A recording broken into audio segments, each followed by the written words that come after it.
Alors, nous allons commencer et je vous invite à ouvrir la parole de Dieu dans le livre des psaumes. Et nous irons au psaume 19 pour le lire et pour être instruits. Le psaume 19, qui est un psaume très très beau. Le titre qui est donné, là, qui n'est pas inspiré bien entendu, les œuvres et la parole de Dieu. Mais je pense que c'est beaucoup plus profond que cela. Je dirais plutôt l'œuvre de Dieu, ou l'œuvre et la parole de Dieu. Psaume 19, et nous donnons lecture, donc en commençant au premier verset. En français, vous savez que c'est l'entête du psaume qui est le premier verset. Au chef des chantres, psaume de David, donc le psaume 19. Les cieux racontent la gloire de Dieu, et l'étendue manifeste l'œuvre de ses mains. Le jour en instruit un autre jour, la nuit en donne connaissance à une autre nuit. Ce n'est pas un langage, ce ne sont pas des paroles, dont le son ne soit point entendu. Leur retentissement parcourt toute la terre. Leurs accents vont aux extrémités du monde, où il a dressé une tente pour le soleil. Et le soleil, semblable à un époux qui sort de sa chambre, s'élance dans la carrière avec joie, avec la joie d'un héros. Il se lève à une extrémité des cieux et achève sa course à l'autre extrémité. Rien ne se dérobe à sa chaleur. La loi de l'Éternel est parfaite. Elle restaure l'âme. Le témoignage de l'Éternel est véritable. Il rend sage l'ignorant. Les ordonnances de l'Éternel sont droites. Elles réjouissent le cœur. Les commandements de l'Éternel sont purs. Ils éclairent les yeux. La crainte de l'Éternel est pure. Elle subsiste à toujours. Les jugements de l'Éternel sont vrais. Ils sont tous justes. Ils sont plus précieux que l'or, que beaucoup d'or fin. Ils sont plus doux que le miel, que celui qui coule des rayons. Ton serviteur aussi en reçoit instruction. Pour qui les observe, la récompense est grande. Qui connaît ces égarements? Pardonne-moi ceux que j'ignore. Préserve aussi ton serviteur des orgueilleux, qu'il ne domine point sur moi. Alors je serai intègre, innocent de grands péchés. Reçois favorablement les paroles de ma bouche et les sentiments de mon cœur. Ô Éternel, mon rocher, mon Rédempteur. Et c'est la parole de Dieu qui nous montre la grandeur de Dieu, cette majesté qu'il a. On voit déjà qu'il se révèle dans la création, dans la nature. Je ne sais pas si vous êtes comme moi, parfois on prend la nature, on prend ce qui nous environne comme acquis, comme coutumier, comme habituel, et on cesse de voir la richesse de ces choses-là, ou bien on se laisse prendre par l'esprit du monde. Je me rappelle une fois être en montagne et on était devant un très très beau panorama à couper le souffle, comme il y a là. Et alors il y avait d'autres gens qui étaient autour et on entendait des réflexions comme « Ah, la nature est belle !» Et on sentait que la manière dont ils parlaient, c'était nature avec un N majuscule. La nature qui était une divinité pour eux. Et le fait de voir à un niveau tellement bas les empêchait de voir la beauté de l'Éternel. Et c'est un langage, mais ce n'est pas le langage dont on a l'habitude, mais on l'entend et personne vraiment n'est imperméable, sinon à cause de la dureté de son cœur. Personne n'est imperméable à ce langage. Les cieux, la terre, toute la création déclare la gloire de Dieu, la sagesse de Dieu, la magnificence de Dieu. Et veillons, nous, ces enfants, à ne pas être imperméables à ces choses-là. Mais certains pourraient dire, oui, mais là, dans ce psaume, c'est une vision qui est pas tellement une vision scientifique. Alors, on pourrait être d'accord, quoique il n'y a rien qui soit contre les découvertes scientifiques dans ces choses-là. Parce que nous savons, bien entendu, que ce n'est pas le soleil qui se lève et qui bouge d'une partie de l'horizon à l'autre. C'est la Terre qui tourne. Mais quelle est la différence pour notre vie? Toutes nos heures sont calculées, sont dirigées par ce soleil. Et ce soleil, bien entendu, il est aux ordres de Dieu. Et il donne lui aussi, il manifeste lui aussi la gloire de Dieu. Ne serait-ce que le fait qu'on ne peut pas regarder le soleil en face nous parle de celui qui a créé le soleil, n'est-ce pas? Et puis, nous arrivons à partir du verset 8 à cette autre révélation, une révélation qui est bien plus complète et qui est tellement complète et tellement pleine, en fait, prégnante de richesse, que les mots des hommes, il faut toute une ribambelle de mots pour décrire quelle est cette révélation de Dieu, la loi, le témoignage, les ordonnances, les commandements. Alors on pourrait discuter sans cesse sur quel est le sens exact de chacun de ces mots, mais ce serait perdre notre temps. Ou alors si on l'a, faisons-le dans la dépendance de Dieu. Mais c'est en fait la révélation de Dieu. Et il faut plusieurs mots pour arriver à saisir quelque chose de cette révélation. Et c'est une révélation qui n'est pas simplement, qui ne nous montre pas simplement un Dieu qui est grand. Il y a des gens dans le monde qui, parlant de leur idole, de leur divinité, disent que ce Dieu est grand. Et le Dieu de la Bible est grand. Toute la première partie du psaume nous le montre. Mais quand on arrive dans la révélation écrite, cette révélation qui a été donnée aux hommes, nous voyons quelque chose d'autre. Et par exemple, regardez au verset 11, ces jugements, cette crainte, ces ordonnances et tout cela sont plus précieux que l'or. Il y a une richesse là. Et puis plus loin, ils sont plus doux que le miel. Alors, ceux qui me connaissent savent que j'aime le miel. Et le miel, c'est d'une grande douceur. Il faut même faire attention de ne pas en manger trop, n'est-ce pas? Eh bien, la parole de Dieu, voilà, se compare à quelque chose comme du miel, plus doux que le miel. Et pas simplement le miel, mais celui qui coule des rayons, c'est-à-dire vraiment l'essence du miel. Et puis, voilà, pour qui les observe, la récompense est grande. Et si vous êtes croyant ce matin, et vous avez plongé vos regards dans la parole, vous avez vécu la volonté de Dieu pour vous, et votre témoignage sera, oui, la récompense est grande. Il m'a récompensé, il m'a donné de la joie. Nous allons le voir tout à l'heure. Mais voilà. Et puis tout de suite, le psalmiste saisit que c'est pas simplement une bénédiction comme ça. Aujourd'hui, il y a beaucoup de gens qui veulent la bénédiction.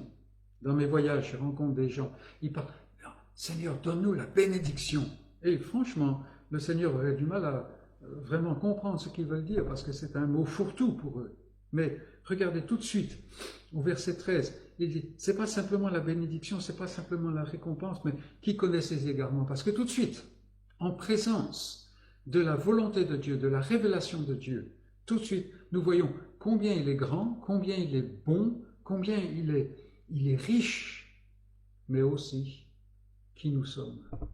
Des êtres qui s'égarent, des êtres qui sont tellement prompts à s'égarer, qui connaissent ces égarements, même qui sont prompts à se tromper eux-mêmes. Et là, le psalmiste se jette, pour ainsi dire, non pas simplement sur le témoignage de la création, non pas simplement sur le témoignage de la parole de Dieu, mais sur, en fait, la puissance, la force, le rocher du Rédempteur. Pardonne-moi ceux que j'ignore. Comment est-ce que Dieu peut pardonner un péché? La seule manière, le seul paiement pour le péché, c'est la mort. Et donc, le psalmiste parle ici, dans le cadre de l'expiation qui est faite, dans le cadre de cette propitiation où Dieu fournit ce qui lui procure la paix, afin que son peuple puisse venir dans sa présence. Et donc, en fait, c'est tout centré sur Jésus-Christ, la personne. Il a révélé Dieu, il révèle Dieu, et son œuvre, c'est lui qui permet à Dieu de pardonner. Préserve, verset 14, aussi ton serviteur des orgueilleux. Alors, c'est un passage qui est très difficile, qui est très complexe, et on pourrait le rendre. Ça serait tout aussi légitime. Préserve aussi ton serviteur des péchés d'orgueil.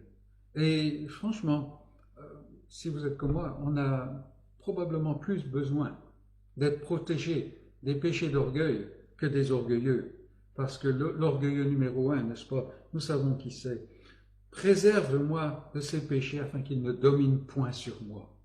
Ah, quelle prière, n'est-ce pas? Quelle prière. Et c'est alors que Dieu œuvre dans le cœur qu'il peut dire, alors je serai intègre.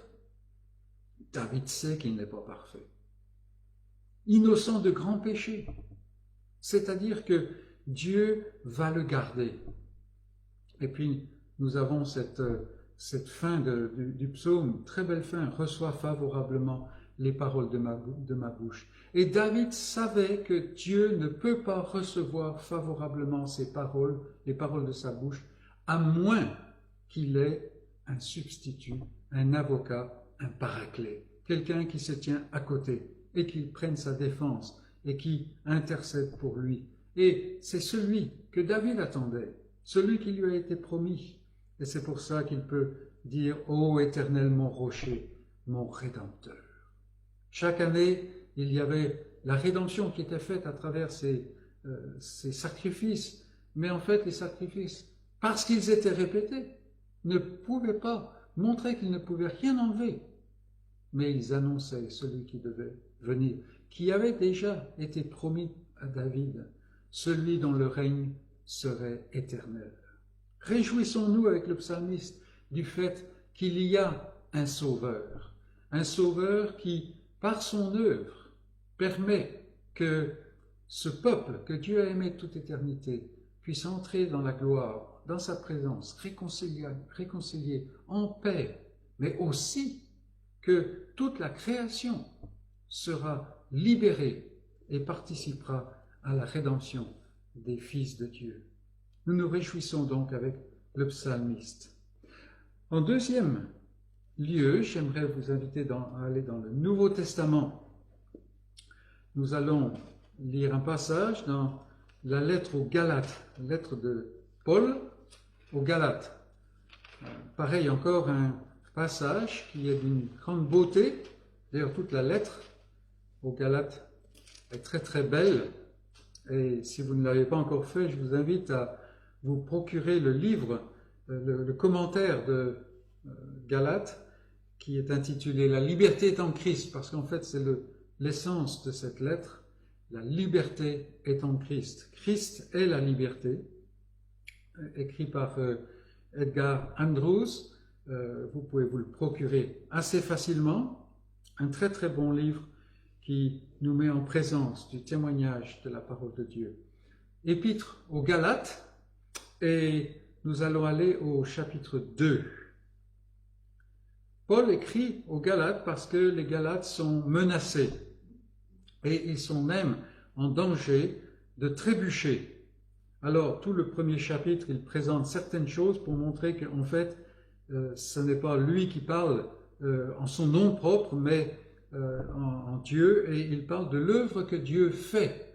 Il fait une œuvre sans tenir compte de ce qui a précédé dans la vie d'un homme.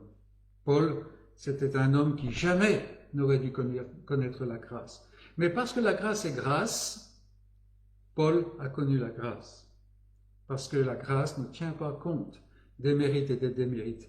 Et puis, il voit que le danger chez l'homme, c'est en fait de toujours revenir à cette perspective qui est centrée sur soi, qui est en fait de faire quelque chose pour, en quelque sorte, plaire davantage à Dieu. Alors, si on le dit aussi noir et blanc que cela, on se dit non, non, non, non, mais c'est toujours là.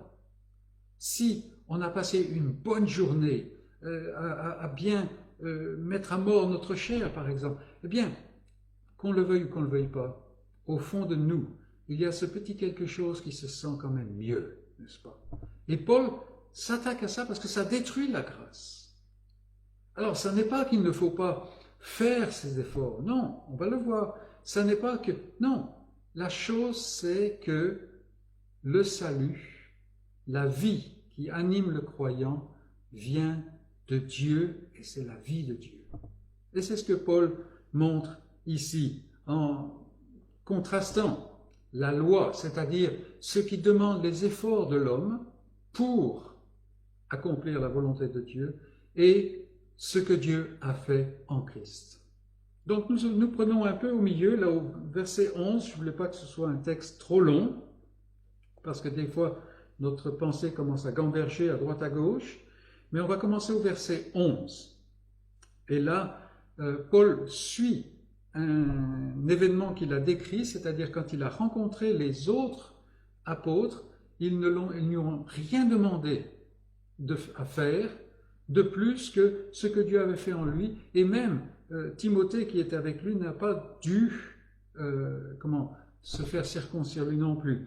Et au verset 11, regardez, mais lorsque Céphas, Simon-Pierre, lorsque Céphas vint à Antioche, je lui résistai en face, parce qu'il était répréhensible.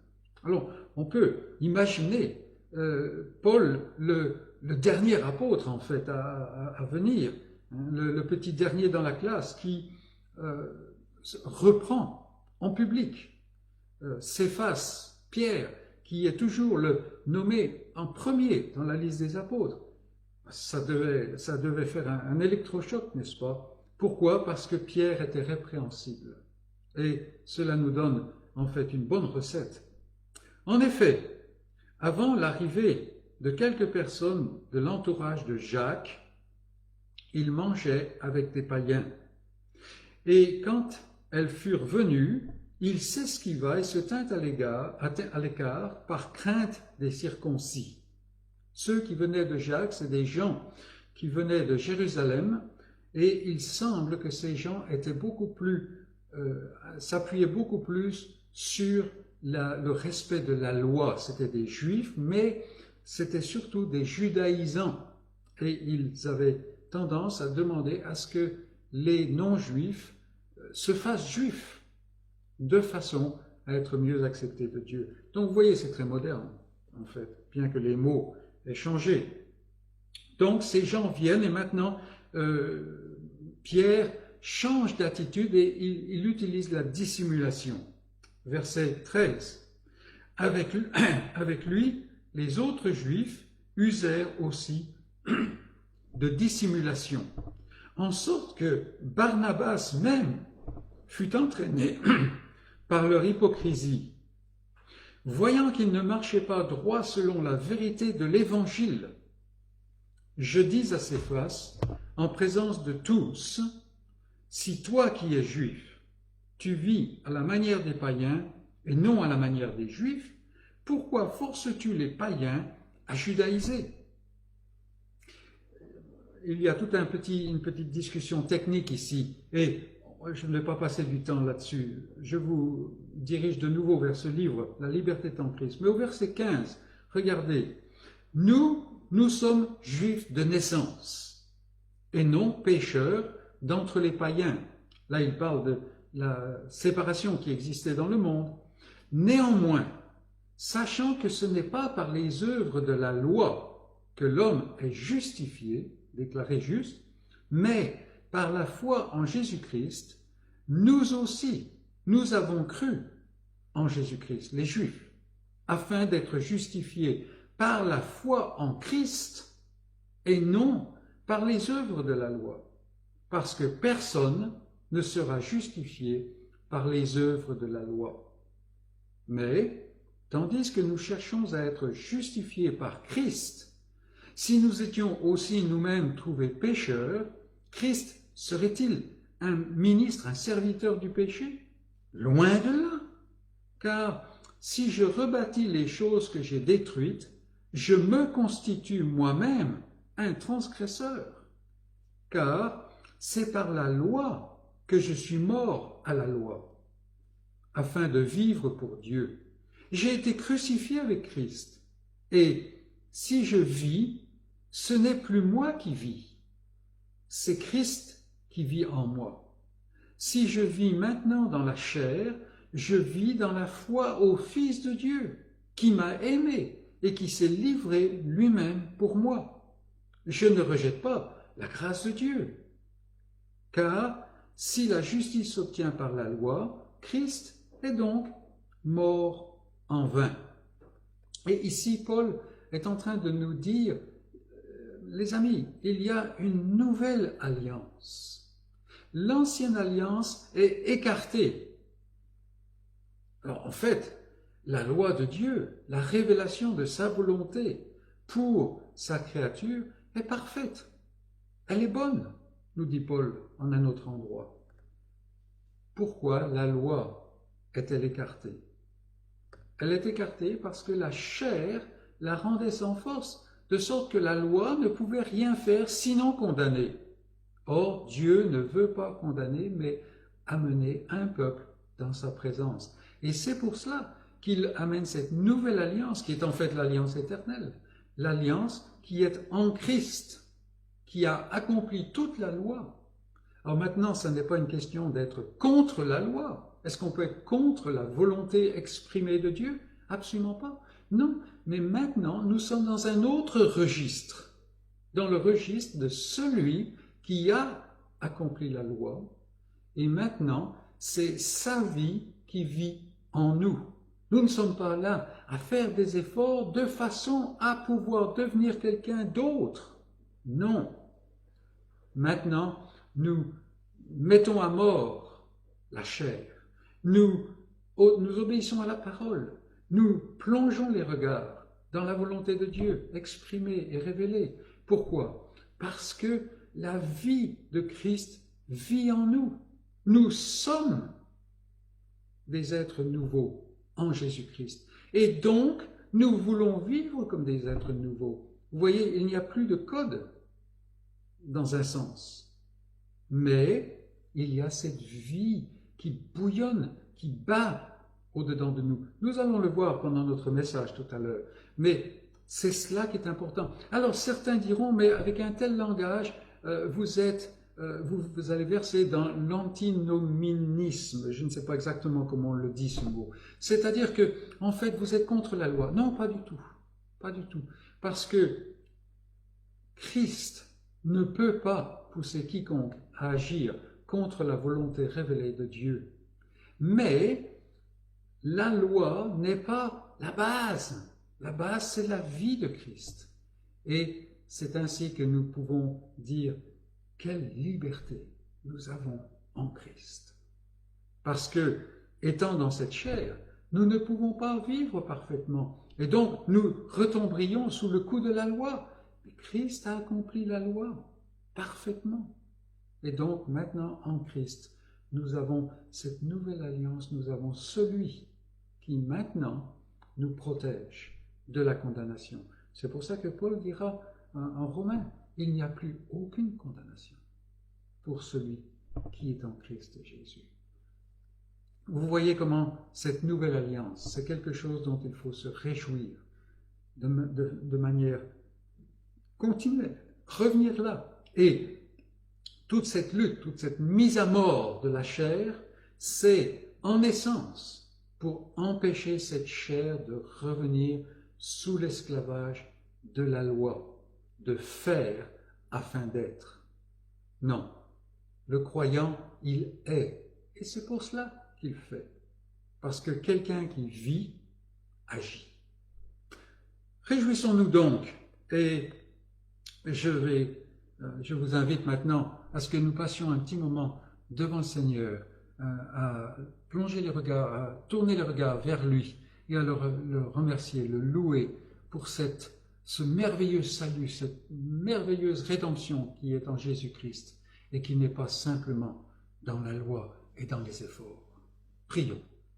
Seigneur notre Dieu, combien ta parole est profonde et pourtant combien ta parole est compréhensible. Si nous la regardons avec les yeux de la chair, avec l'intelligence de la chair, Seigneur, nous ferons naufrage, parce que tout en nous, tout ce qui vient de nous, Seigneur, a tend à faire tourner les choses autour de nous. Et nous serions coupables d'utiliser les choses saintes que tu nous donnes pour des fins qui sont égoïstes. Mais Seigneur, nous voyons cette profondeur de la parole, qui est pourtant simple. Pourquoi? Parce que c'est ton esprit qui éclaire, c'est dans la lumière que donne ton esprit que nous comprenons, non pas de cette compréhension qui est intellectuelle, non pas de cette compréhension qui est dans l'acquisition de connaissances, mais dans cette compréhension qui est innée, le fait qu'on sait et qu'on ne peut plus ne plus savoir. Pourquoi? Parce que le témoignage de ton esprit est puissant.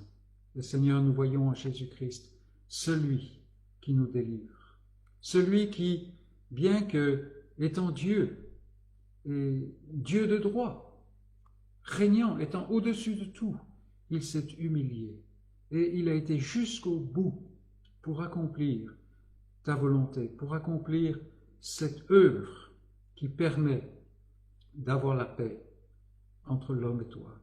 Ô notre Dieu, combien nous nous réjouissons de cette nouvelle alliance, cette alliance que David a vue de loin, cette alliance que Abraham a saluée de loin, avec joie, et que aujourd'hui nous voyons déclarer avec une grande clarté. Seigneur, donne-nous de vivre différemment, donne-nous de vivre en nouveauté de vie, grâce à la puissance de ton esprit, grâce à la lumière de ta parole, qui chaque jour nous éclaire et nous montre ce que tu fais, ce que tu as fait et ce que tu vas faire. Ô notre Dieu, tu es un grand Dieu, tu es un Dieu bon et compatissant, tu es un Dieu comme il n'y a pas d'autre. Les divinités des hommes sont des divinités qui sont remplies de colère. Toi, ta colère est pure et elle s'est déversée en Jésus-Christ pour tout ton peuple. Seigneur, maintenant nous pouvons nous approcher parce que Christ intercède en ce moment même et continuellement. Nous pouvons entrer dans le Saint-Lieu avec assurance, sachant, Seigneur, que tu accueilles ton peuple, que tu nous adoptes. Donne-nous, Seigneur, de nous réjouir de ta parole, donne-nous de vivre ta parole. Donne-nous, Seigneur, de te voir, de voir ce Fils à travers cette parole.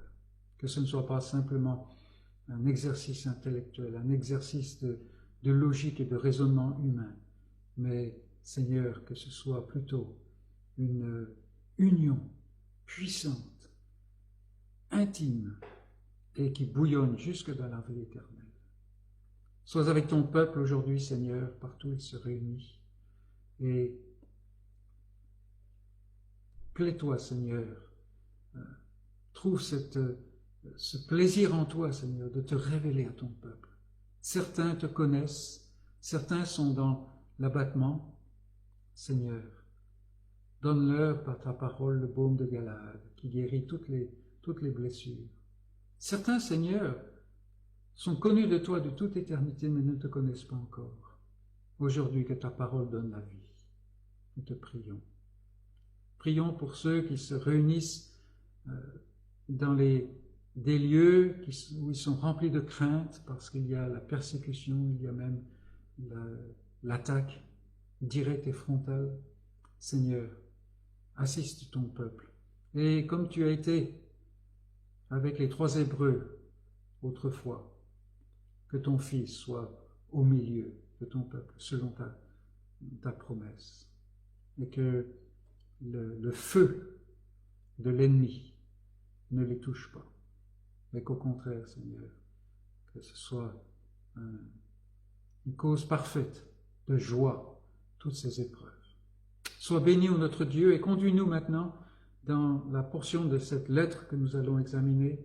Donne-nous, Seigneur, d'entendre ta voix, car nous te demandons cela en Jésus-Christ. Amen. Eh bien, mes amis, nous venons tout simplement à Jacques. Alors, avant d'arriver à Jacques et de mettre l'audio, je voulais vous montrer quelque chose. Notre bien-aimé Wayne m'a trouvé quelque chose dans un magasin. Alors, il y avait déjà des amis qui nous ont donné les images de ce maître dépliant, ce maître pliant, ce maître de chantier dont on a souvent parlé, si vous avez été connecté. Mais ça n'était pas exactement ce que je cherchais, parce que c'était en métal. Eh bien, voilà, nous avons le vrai maître en bois, la couleur classique, vous voyez. Et alors voilà, Jacques, c'est un peu ce qu'il fait. Hein. Il a ce maître dans la poche, voilà. Alors dans le temps, c'était un peu moins gros, un peu moins épais. Et puis voilà, on déplie, premier segment avec l'articulation là, et puis on a besoin d'aller un peu plus loin, donc on a le deuxième segment. Et vous voyez, les segments s'appartiennent l'un à l'autre à cause de ces articulations, si bien que ces liaisons, si bien que en fait, on ne peut pas arriver au troisième ou quatrième segment sans avoir les 20 premiers centimètres, par exemple. C'est pas 22 centimètres, je crois. Vous voyez. Donc voilà, on a le maître de chantier. Alors, on a pensé à cela parce que c'est certain que certains d'entre vous qui sont jeunes ne savaient pas ce que c'est un maître de chantier. Ils n'ont jamais vu cela. Même maintenant, les artisans utilisent le smartphone avec le rayon laser et tout cela. Le monde bouge, mais vous voyez, c'est bon d'avoir ces images. Donc, quand on parle du maître de chantier, du maître dépliant, du maître pliant, c'est ce dont nous parlons maintenant. Bien, je vais mettre mes choses en place, si vous permettez. Voilà, de façon à pouvoir fixer cette caméra, et puis on va mettre l'enregistrement audio pour les amis qui n'ont pas la possibilité d'avoir la vidéo.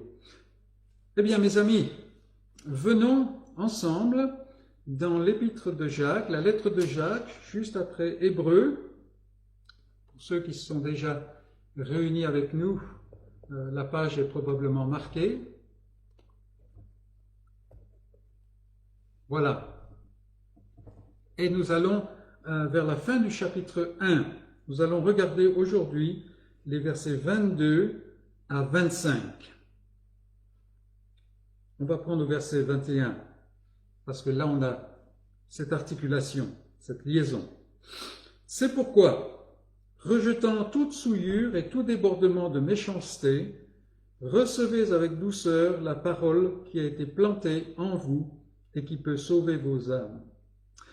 Mettez en pratique la parole et ne vous bornez pas à l'écouter en vous trompant vous-même par de faux raisonnements. Car si quelqu'un écoute la parole et ne la met pas en pratique, il est semblable à un homme qui regarde dans un miroir son visage naturel et qui, après s'être regardé, s'en va et oublie aussitôt comment il était.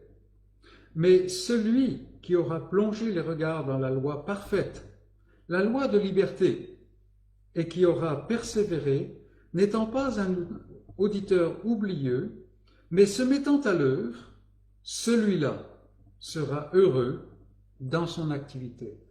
Et c'est la parole de Dieu. Donc aujourd'hui, on regarde ces quelques versets, 22 à 25. Le titre que j'ai donné, bien entendu, pour certains d'entre vous sera familier, c'est les paroles dans le conte de Blanche-Neige, qui m'ont été rappelées par notre chère sœur Sylvie à Montélimar. Miroir, miroir, mon beau miroir. Et voilà, ça nous montre que nous allons voir le miroir.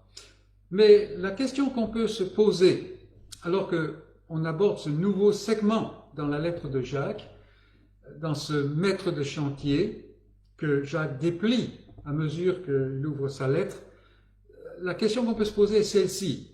Où est l'articulation qui unit ce nouveau passage à ce qui précède? En fait, Jacques utilise ce procédé assez régulièrement. Il y a des liaisons, il y a des exhortations, des injonctions, et puis il qualifie la chose. Il dit quelque chose, puis il dit « attention ». Il a déjà utilisé ce procédé dans ce chapitre même. Au début, par exemple, il dit « mais réjouissez-vous dans l'épreuve ». Car elle produit la patience, c'est-à-dire Dieu œuvre dans l'épreuve. Et puis il continue en disant, mais, attention, il faut que l'épreuve aille jusqu'au bout. Il faut prendre tout le traitement, vous voyez. Et puis un peu plus loin, il dit, mais vous manquez de sagesse. Eh bien, demandez-la à Dieu, parce que Dieu est d'une certaine nature, n'est-ce pas? Mais attention à la manière dont vous demandez. Parce que si vous demandez mal, vous n'obtiendrez pas. Et ici, Jacques, il vient d'enjoindre à ses frères de rejeter ce qui vient de leur cœur naturel et de recevoir la parole qui a été plantée en vous. Et il continue en disant, mais attention à la manière dont vous recevez cette parole. Et c'est ce que nous voulons examiner ce matin. Mais avant d'entrer dans le vif du sujet, il est bon de remarquer que ce passage est difficile. Ou plutôt, il est facile de l'étudier d'une manière raisonnable, mais qui ne suit pas ce que Jacques dit. En effet, il est courant d'en tirer des exhortations pour faire toutes sortes d'efforts afin de mener une vie cohérente avec ce que nous professons être. Il est vrai que le croyant est engagé dans un combat contre ce qui, en lui, est poussé par la chair. Il est vrai aussi qu'il cherche à toujours vivre plus selon ce qu'il voit être la volonté de Dieu révélée dans sa parole. C'est ce qu'il habite. Mais ici, Jacques fait ce qu'il a fait depuis le début. Il continue de détourner les regards de ses frères d'eux-mêmes, ceux-là qui disaient « c'est Dieu qui me tente », pour centrer ses regards sur ce que Dieu fait. Non, Dieu ne peut pas être tenté, et donc il peut tenter personne, vous voyez. Et ce que Dieu fait s'accorde avec ce que Dieu est. S'il ne peut pas être tenté, il ne peut pas tenter. S'il donne sans reproche, eh bien, on peut venir lui demander, vous voyez. En conséquence, celui ou celle en qui la vie de Dieu habite grâce à Jésus-Christ, il vit, il agit en conformité avec ce qu'il est lui-même.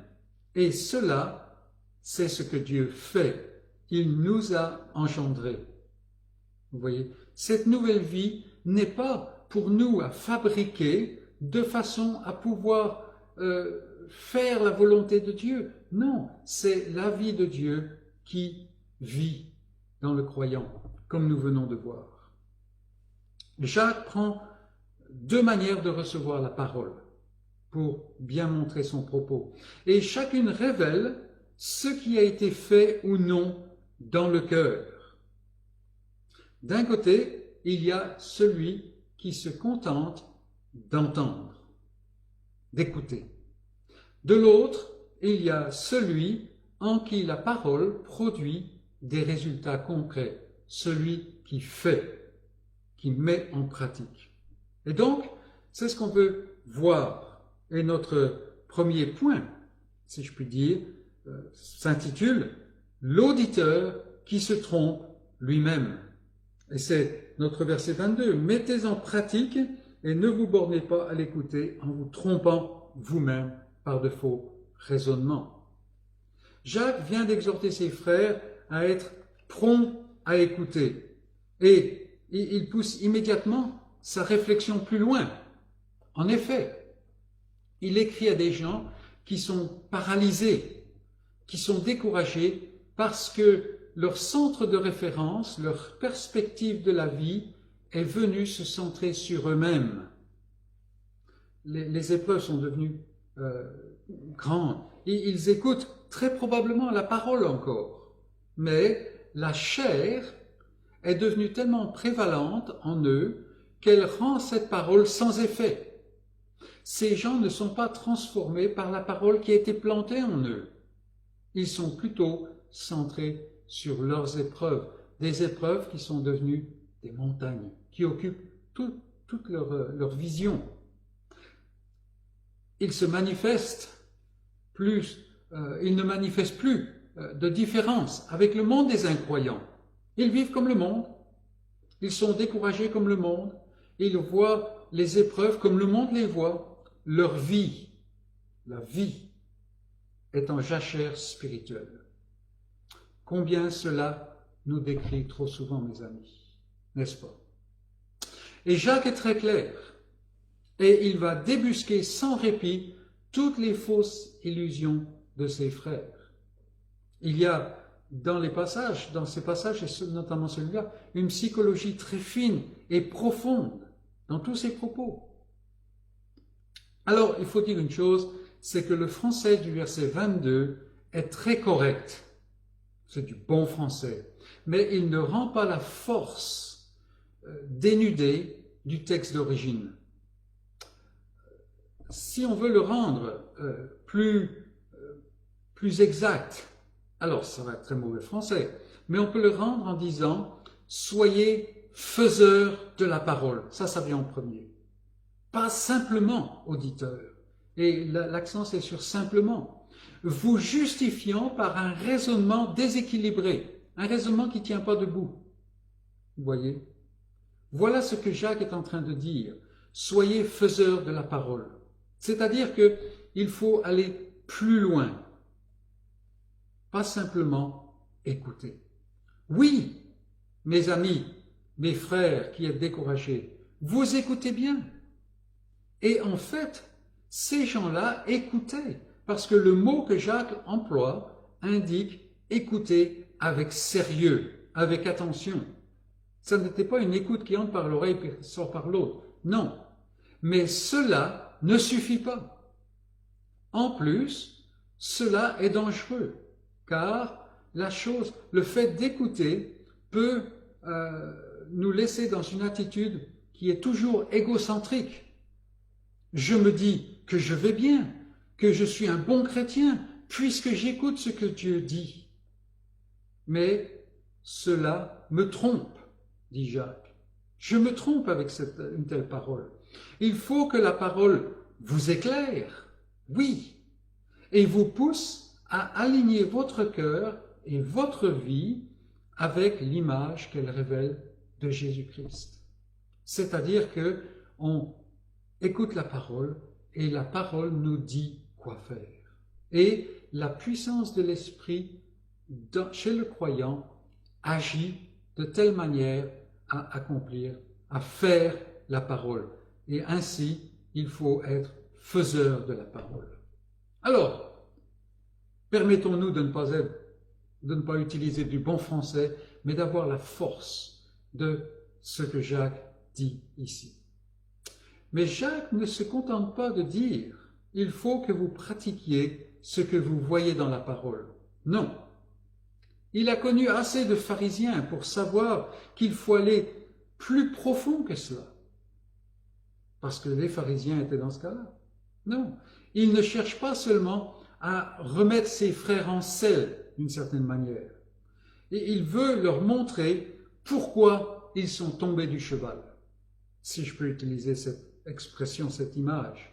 Oui, il faut vivre en conformité avec les préceptes de la parole de Dieu. Oui. Mais Jacques sait trop bien qu'il est possible de le faire dans la force de la chair. C'est pourquoi il prend une illustration. D'un certain côté, et je l'ai déjà dit plusieurs fois, on peut dire, une fois qu'on a vu ce que la parole dit, on dit, mais il faut que vous viviez comme ça, il faut que le croyant vive de telle ou telle manière. Et ça n'est pas totalement faux, sauf que l'accent est placé au mauvais endroit. Le croyant ne doit pas vivre comme les paroles comme la révélation de la parole de Dieu. Non. Le croyant vit comme cela. C'est pas un devoir, c'est plus qu'un devoir, c'est une vie. Alors, il y a une discipline, oui, mais ça va beaucoup plus loin que cela. Et Jacques veut bien montrer la chose, et pour ce faire, il prend une illustration, l'illustration du miroir. Le miroir rend une image de celui qui s'y regarde. Et le miroir fait toujours cela, pour peu qu'il soit assez poli et assez nettoyé. La question est plutôt, comment est-ce que je me regarde dans le miroir? Dans quel état est ma pensée ou mon cœur par rapport à l'écriture en regardant dans le miroir? Et c'est exactement ce que Jacques mais nous montre ici. Voici un homme qui se regarde dans un miroir. Alors, il voit certainement des choses qui ne vont pas. Mais il ne fait rien pour les remettre en ordre. Il s'en va. Pourquoi? Parce que, en fait, tout en se regardant dans le miroir, il ne se voit pas. Et pourquoi est-ce qu'il ne se voit pas? Eh bien, tout simplement parce que son esprit est, comme on dit, ailleurs. Sa tête est ailleurs. Ses préoccupations ne sont pas dans son aspect, mais en quelque chose d'autre. Son aspect, pour lui, n'a donc pas d'importance. Et on connaît ça, si on peut dire, par exemple, vous allez travailler dans le jardin, alors vous n'allez pas passer une heure devant le miroir pour pouvoir être présentable, parce qu'on va travailler dans le jardin, on va revenir, il va falloir prendre une douche, vous voyez. Et en fait, ce qui occupe l'esprit, c'est le travail qu'on va faire. Mais si on va rencontrer quelqu'un d'important, alors on vient devant le miroir d'une autre manière et on passera un temps différent, n'est-ce pas? Non, l'homme qui vient comme celui que Jacques nous décrit ici, pour lui, son aspect n'a pas d'importance. Donc, il ne passe pas beaucoup de temps dans le miroir. Est-ce qu'il fait ça par routine? En fait, il ne se voit pas vraiment. Et il se dit probablement, bon, ça ira comme ça. Son attitude révèle son but, ce qui l'occupe, ce qui a de l'importance pour lui. Et chez le croyant qui est en bonne santé spirituelle, le but est de vivre en communion avec son Seigneur et en conformité avec la volonté de ce Seigneur. Mais si le sentiment de cette communion a perdu sa force, voyez, si le centre de référence a changé et que maintenant il y a d'autres choses qui sont plus importantes, alors il vient au miroir de manière différente. Il écoute la parole, il regarde dans le miroir, oui, mais cela n'a plus d'impact, ou plus beaucoup d'impact. Et il se trompe lui-même. Il se dit, ça ira comme ça, je fais ma petite prière, mais mes amis, ça ne va pas comme ça. Et c'est ainsi que les épreuves, pour les correspondants de Jacques, étaient devenues des montagnes. Non, est-ce qu'on vient à la parole de Dieu simplement comme un petit intermède avant la prochaine occupation? Et cette occupation est déjà tellement en train d'obnubiler notre esprit que on écoute la parole mais on n'entend pas. Où est-ce qu'on a rendez-vous avec celui qui parle? Vous voyez, c'est cela. C'est cela. Et voilà donc cet homme-là qui est devant le miroir. Et en fait, son attitude devant le miroir montre qu'est-ce qui est dans son cœur. Et c'est ce que Jacques veut montrer. Donc, Jacques pointe au cœur et pas simplement au fait qu'il faut mettre la parole de vérité en pratique. Ça va plus loin que cela. Et celui dont le cœur est touché, dont le cœur est percé, il va vivre différemment. Mais on a une dynamique totalement différente ici. Il est possible de mettre la parole en pratique et d'en retirer même un orgueil égocentrique charnel. Vous savez de quoi je parle si vous êtes croyant. Parce que nous avons tous été coupables de la chose. Non, ouvrez les yeux et voyez que la vie que Dieu vous a donnée, il vous a engendrée, cette vie est au point mort. C'est comme si c'est une vie mort-née. Vous pouvez justifier cette attitude. Je suis trop éprouvé, je suis trop pauvre, il y a des plus riches dans l'assemblée, et sans arrêt j'ai les épreuves, et toutes sortes d'autres excuses et tout ça, on peut arriver à justifier notre attitude, on peut arriver à justifier le fait que la parole n'a pas de grippe, n'a pas de prise sur nous. Mais, comme le dit Jacques, votre raisonnement a perdu son équilibre. C'est l'expression qu'il utilise, c'est un raisonnement qui ne tient pas debout. Vous vous trompez vous-même. On pense par exemple à ces invités qui étaient invités par le maître de maison à son banquet et tout ça, et qui présentent des excuses. Et nous voyons combien ces excuses sont bancales, elles ne tiennent pas debout. Mais elles ne trompaient pas le maître, elles ne trompaient que ceux qui avaient cette excuse. Et nous avons nos propres excuses, n'est-ce pas? Non, l'auditeur qui se trompe lui-même.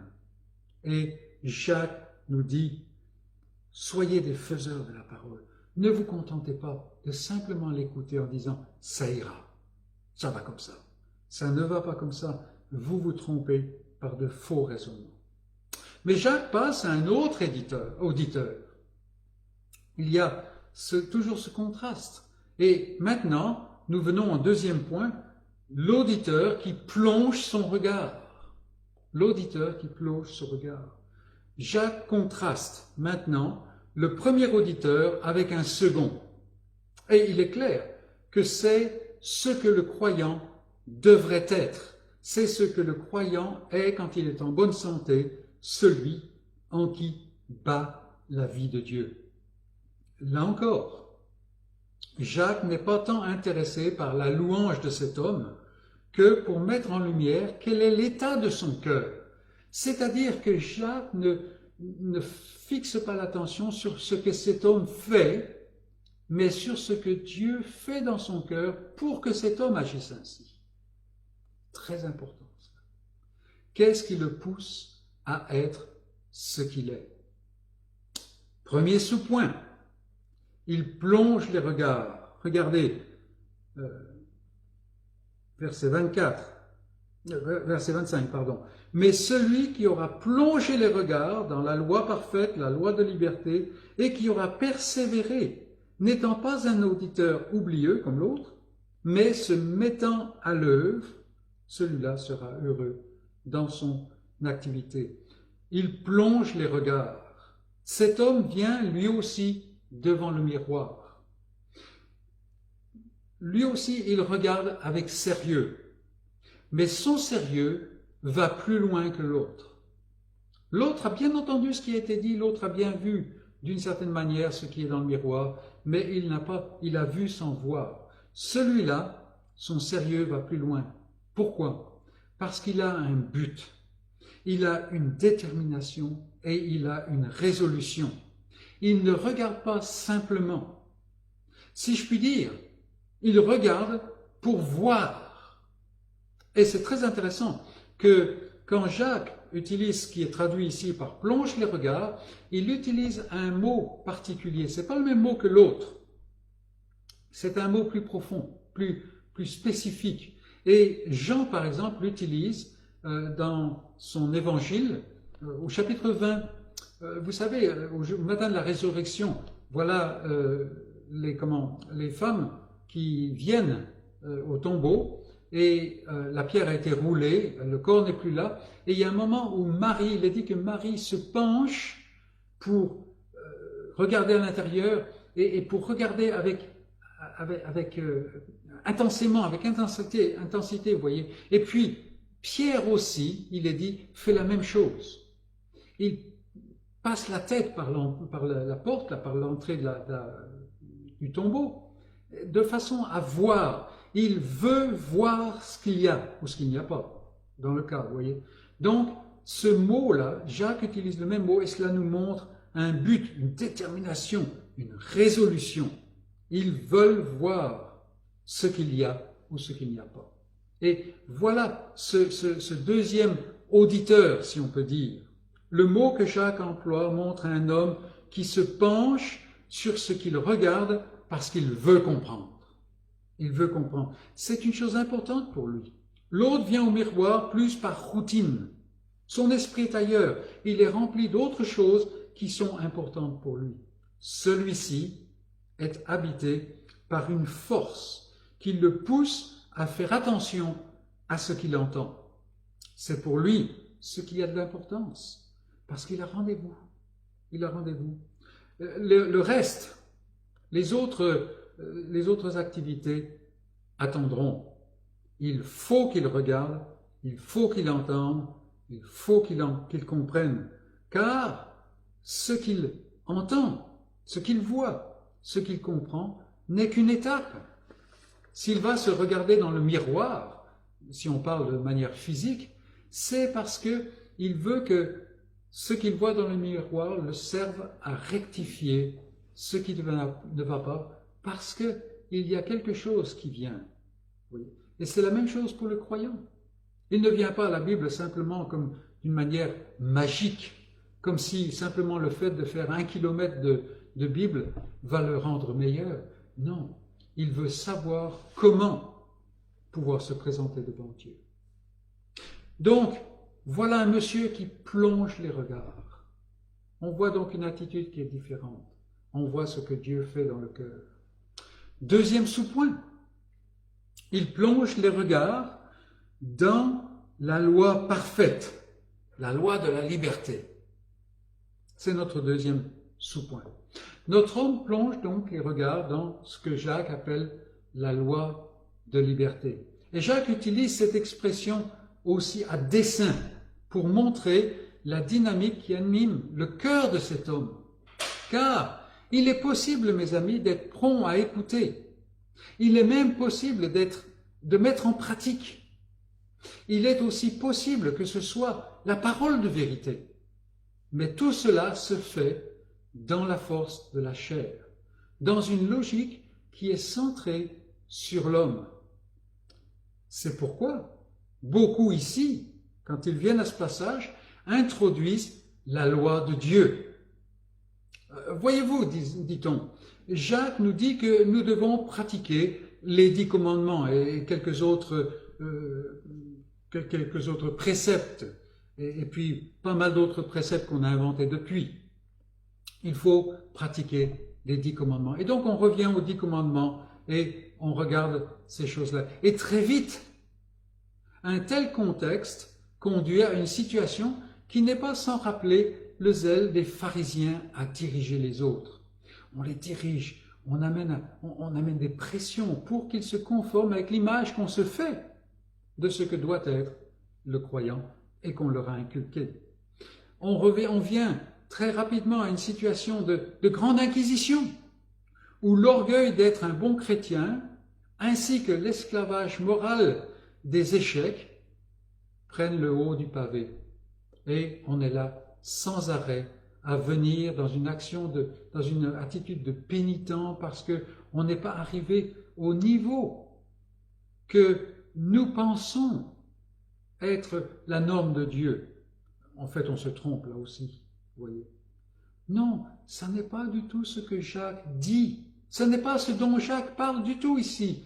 Il est un homme de la nouvelle alliance. Et il écrit à des gens qui ont été engendrés à une nouveauté de vie qui est les prémices d'une nouvelle création. Bien entendu que les 10 commandements ne sont pas à rejeter. On ne va pas arracher Exode 20 de notre Bible. C'est ridicule, c'est la révélation de Dieu. Ils décrivent correctement la nature et la volonté de Dieu. En fait, quand la parole de Dieu parle de loi de Dieu, elle ne parle pas simplement des 10 commandements, mais de tout l'Ancien Testament, de toute l'Ancienne Alliance. C'est cela qu'il fallait observer dans l'Ancienne Alliance afin de vivre. Que dit Jacques, en fait? Jacques est très clair. Il dit, vous avez reçu une vie nouvelle. Dieu vous a engendré. Et cela est possible pour une seule raison. C'est parce que Jésus-Christ a accompli toute la loi parfaitement. De cette manière, et remarquez que ni vous ni moi, ni quiconque d'autre est en jeu là, c'est Jésus-Christ. Et dans nos études, ici à Chalon, on est en train de regarder ce Jésus qui va à la croix. Et il est seul. Il faut qu'il soit seul. Parce qu'il ne faut pas que le péché participe à cela.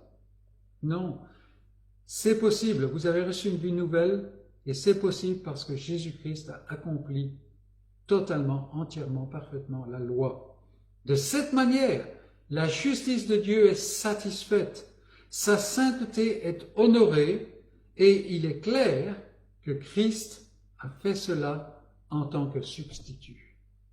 Il n'avait pas de péché pour lesquels il lui fallait expier. Il avait déjà toute l'affection de Dieu, de son Père. Non, il l'a fait en substitut, en remplaçant à la place de quelqu'un d'autre, d'un peuple. Tu l'appelleras Jésus parce qu'il sauvera son peuple de ses péchés. La voie est ouverte maintenant. La voie est ouverte à la fois pour l'homme. L'homme peut, le croyant, par la foi, l'homme peut entrer dans la présence de Dieu. Mais la voie est ouverte pour Dieu aussi. Parce que Dieu maintenant est en paix. Le péché a été ôté. Une nouvelle alliance est entrée en vigueur. Et qui dit nouvelle alliance, dit nouvelle sacrificature. Ça n'est plus Aaron qui, en raison de la mort, devait être renouvelé sans arrêt. Non, maintenant c'est Jésus-Christ. Il y a une nouvelle sacrificature, il y a une nouvelle loi. Ça n'est plus un code extérieur, maintenant c'est une vie intérieure, c'est une dynamique de vie. Il y a un nouveau mode opératoire. Ce n'est plus le sang d'un bouc maintenant, mais le sang précieux de Christ. Ce n'est plus un code gravé dans la pierre, quelque chose d'extérieur qui était là avec la baguette. Non, c'est la vie même de Christ qui bouillonne dans le cœur de son élu. C'est pourquoi l'apôtre Jean dit « Vous avez une onction qui vient du Saint, qui vient du Saint-Esprit. Et vous n'avez pas besoin que quiconque vous enseigne. Pourtant, continuez à les enseigner. Non, car vous savez toutes choses. Vous voyez, ça n'est plus au dehors, il n'y a plus besoin que quelqu'un vous amène. Non, c'est quelque chose qui est en vous maintenant. Il y a une dynamique de vie différente. Et si vous êtes croyant et que on vous ouvre la parole de Dieu, selon la parole de Dieu, dites, mais regardez, c'est ce qui est dit là. Votre cœur bat en résonance, n'est-ce pas? Et dit, Amen, c'est cela.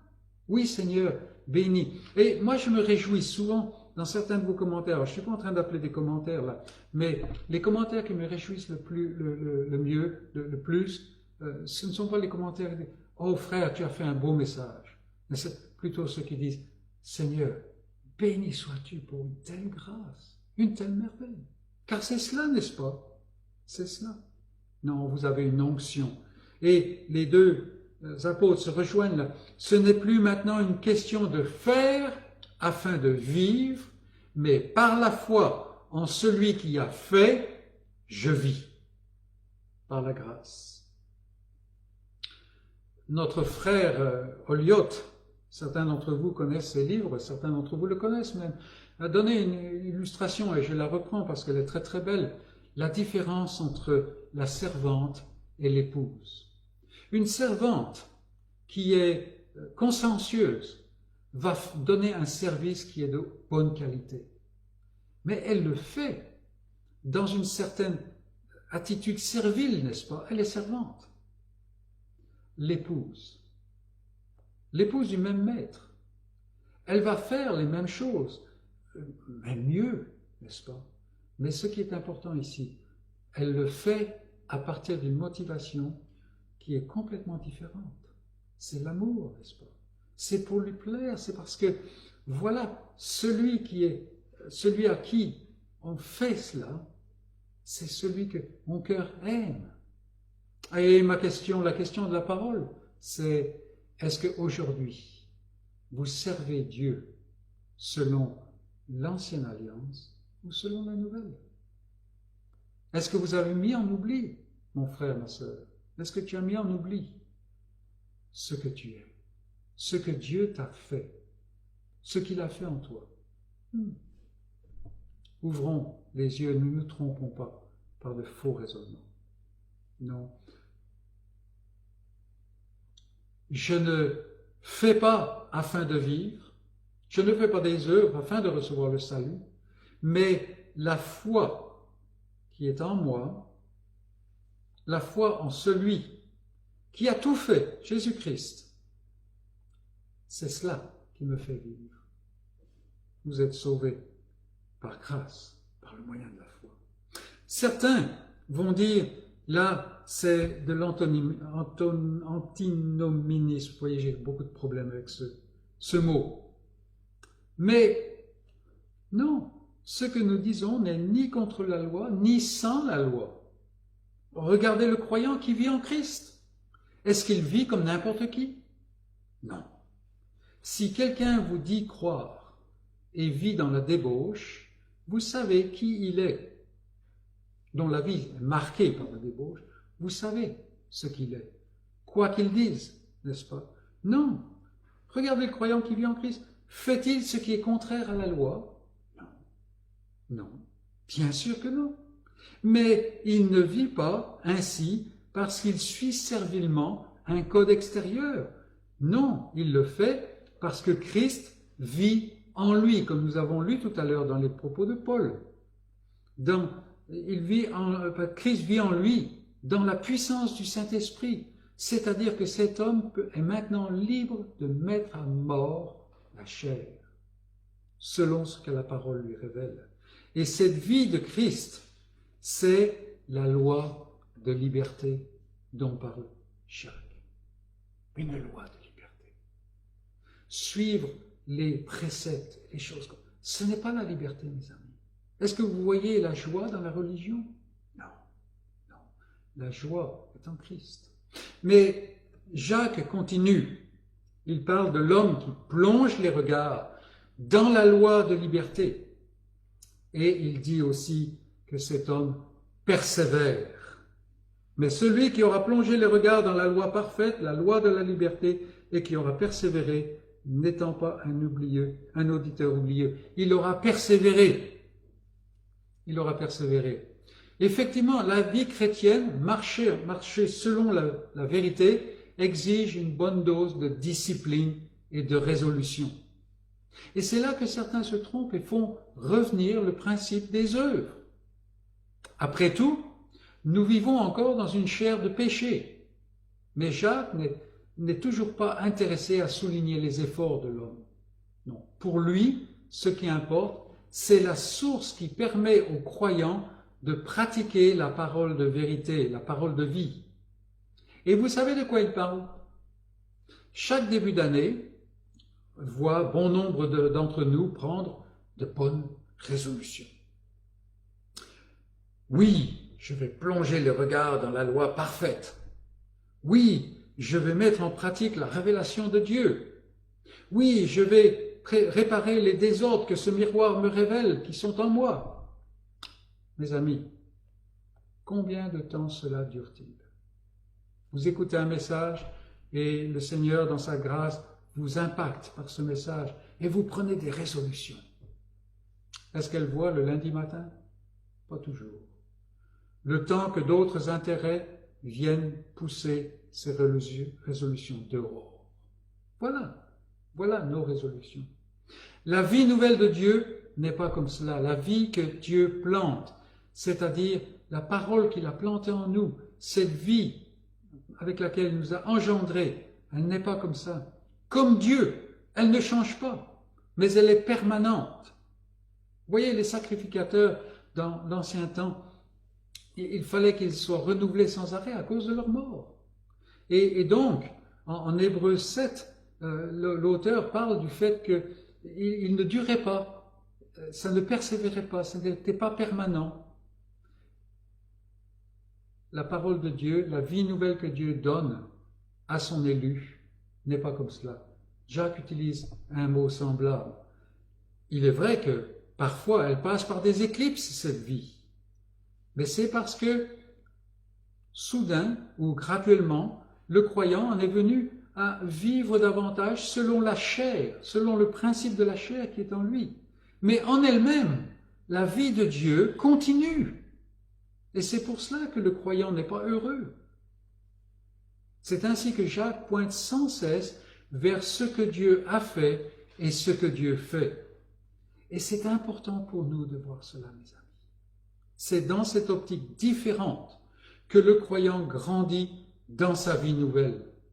Non pas en regardant ses efforts, mais en regardant en Dieu, à Dieu, par Jésus-Christ. Voilà donc un homme qui plonge les regards dans la loi parfaite. Il vient devant ce miroir et il veut savoir ce qui ne va pas. Et il veut savoir comment ça peut être rétabli dans la manière de vivre, vous voyez.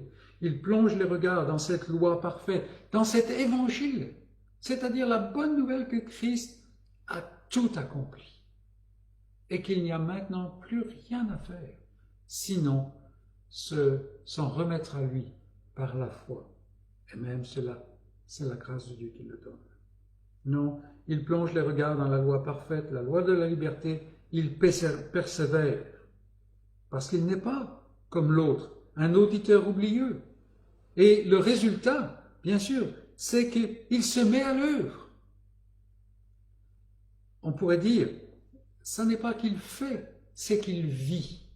Parce que ses œuvres, ce qu'il fait, a une qualité différente. Ce n'est pas quelque chose qui est centré sur lui-même. Il est un véritable serviteur de Dieu. Mais Jacques continue et il dit, celui-là sera heureux dans son activité. Et c'est notre dernier point pour finir. Béni. Béni. C'est ce mot. Jacques ajoute donc qu'un tel homme sera heureux. Il sera béni. C'est le mot que Jésus emploie, le même mot, dans les béatitudes. Heureux êtes-vous. Celui-là, il sera heureux, béni. Mes amis, il n'y a pas de bonheur dans la tyrannie de la religion, dans la tyrannie de faire des efforts pour se rendre Dieu propice. Il faut toujours faire davantage, parce que toutes ces bonnes œuvres ne nous satisfont même pas, et nous savons qu'encore moins elles satisferont Dieu. Non, il n'y a pas de bonheur, il n'y a pas de bénédiction. C'est plutôt cette roue qui tourne sans arrêt, et cette tyrannie. Aucun serviteur ne connaît le bonheur. Le serviteur doit toujours être à l'appel de son maître.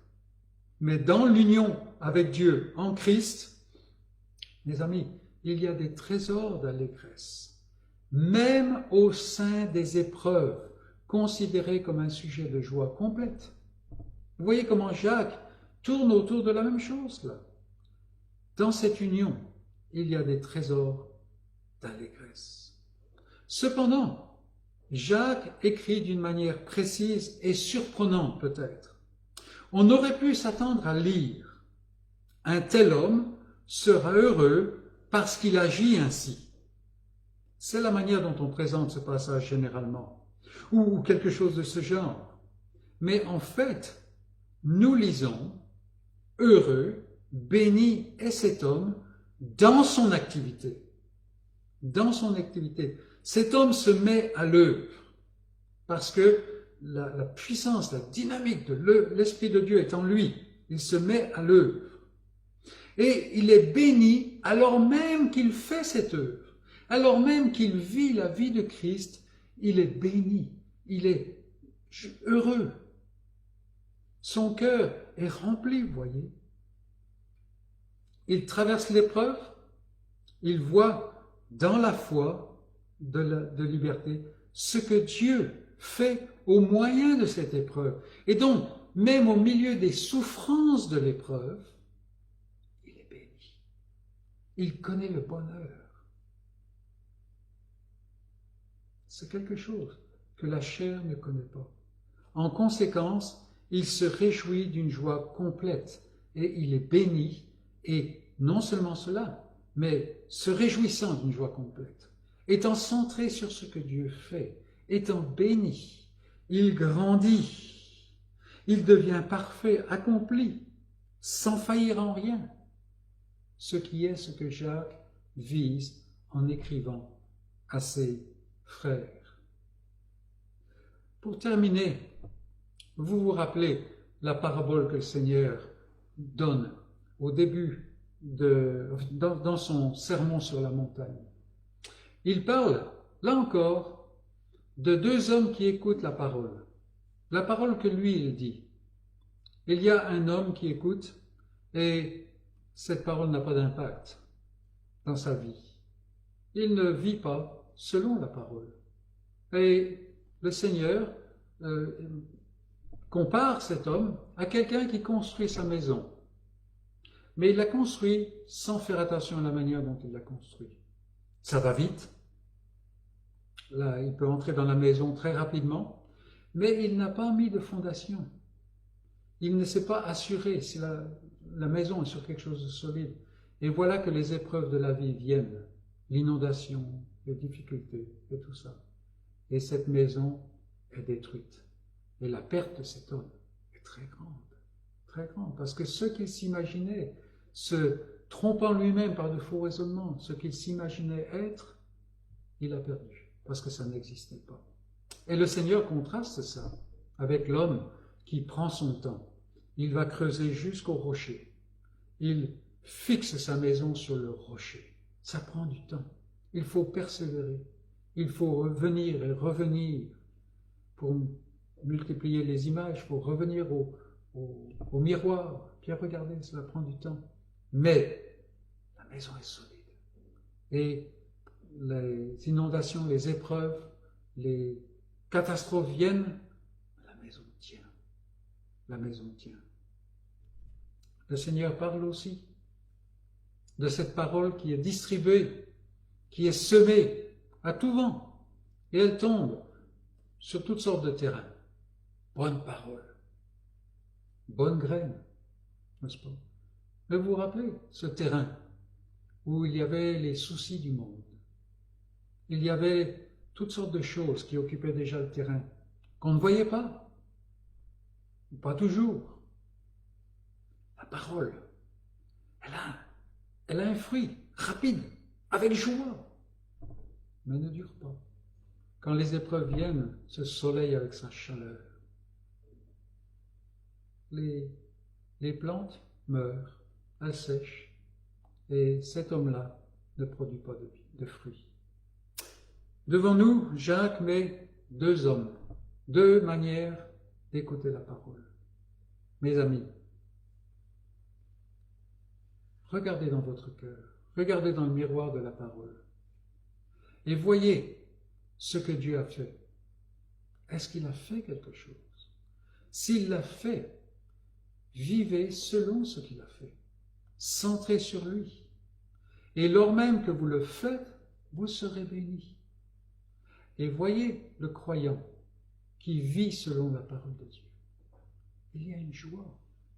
Ce n'est pas nécessairement un bouillonnement, le bouillonnement qu'on voit dans le monde, mais il y a une joie qui peut être profonde, qui peut même s'exprimer dans les épreuves. Au sein de la pire épreuve, il y a la vie de Dieu dans le cœur de l'homme.